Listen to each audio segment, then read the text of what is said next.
വളരെ വളരെ സീരിയസ് ആയിട്ടുള്ളൊരു കാര്യമാണ് ഇവിടെ പറയാൻ ഉദ്ദേശിക്കുന്നത്. ഈ പിണറായി വിജയൻ്റെ ഭരണം അവസാനിച്ച് UDFന് നിയമസഭാ തെരഞ്ഞെടുപ്പിൽ ഭൂരിപക്ഷം കിട്ടിയപ്പോൾ കേരളത്തിലെ ബഹുഭൂരിപക്ഷം ആളുകളും മുഖ്യമന്ത്രി സ്ഥാനത്തേക്ക് പ്രതീക്ഷിച്ചത് VD സതീശനായിരുന്നു. സതീശനായിരുന്നു കഴിഞ്ഞ 5 കൊല്ലം പ്രതിപക്ഷ നേതാവ്. അദ്ദേഹമാണ് പിണറായിസത്തിനെതിരായിട്ട് ഇവിടെ കുരിശുയുദ്ധം നടത്തിയത്.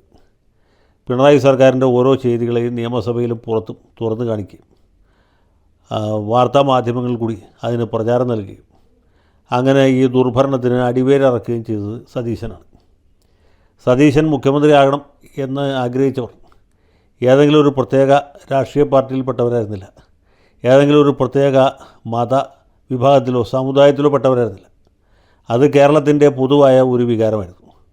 അത് മനസ്സിലാക്കാൻ കഴിയാതെ പോയത് KC വേണുഗോപാലിനും അദ്ദേഹത്തെ പിന്തുണയ്ക്കുന്ന ഏതാനും ഈ സ്വാർത്ഥ മതികൾക്കും മാത്രമായിരുന്നു. CPMകാരും CPIക്കാരും BJPക്കാരും എല്ലാവരും പ്രതീക്ഷിച്ച മുഖ്യമന്ത്രി സതീശൻ തന്നെയായിരുന്നു.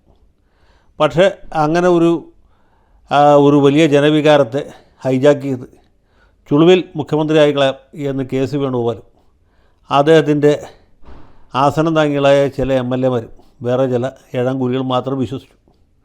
അത് ഈ നാട്ടിൽ നടപ്പായില്ല. ഇത്ര കാര്യമുള്ളൂ. ഞാനിപ്പോൾ അത് കൂടുതലായിട്ട് അതിനെക്കുറിച്ച് വിശദീകരിക്കാൻ ആഗ്രഹിക്കുന്നില്ല. ഇവിടുത്തെ വിഷയം അതല്ല.